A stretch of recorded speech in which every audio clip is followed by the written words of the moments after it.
Алпамыс деген ұлы бар екен. Жүзбай тұрып сонда баласына ақыл салып, «Ей балам, мен болсам қартайдым, сен менің кек алуға шамаң бар ма?» дейді. Сонда 6 жасар Алпамыс тұрып, атқа қағып мініп, атты ұрып,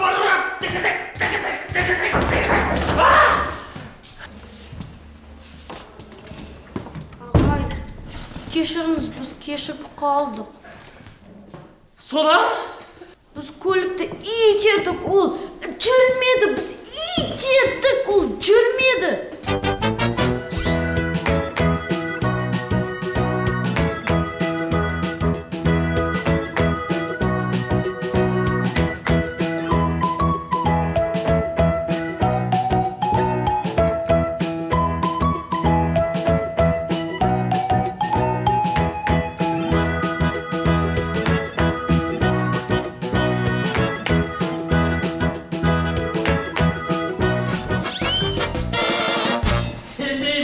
Шын айтамысың да? Әлде?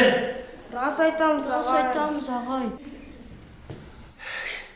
Кеше тауық балған әжені үйіне шығарып салдыңдар.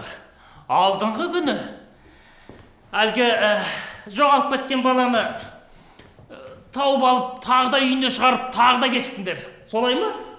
Иә, шын. Ертең кімді құтқарасыңдар? Мүмкін сендер құтқарушы болып жұмысқа кірсеңдерші.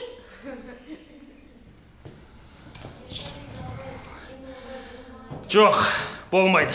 Бұлай жалғаса берсе, бүкіл сынып ертең кешігетін болады. Бүгіннен бастап ешкімге көмектеспейміз, ешқайда бұрылмаймыз, тура сабаққа келеміз. Түсінікті ме? Жарайды. Орындарыңа отырыңдар, балақайлар.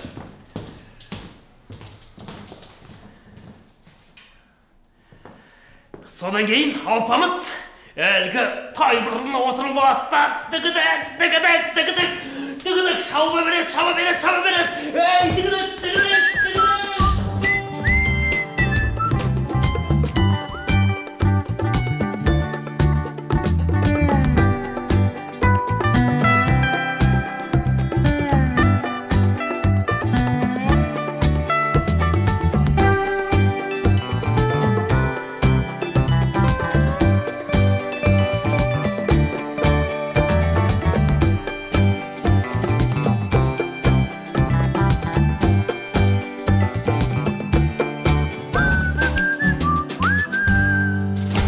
Балақайлар, Әли, Жандос, келіңдер, көмектесіңдер.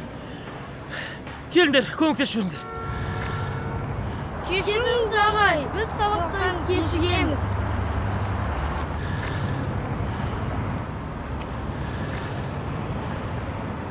Қабат деген ай.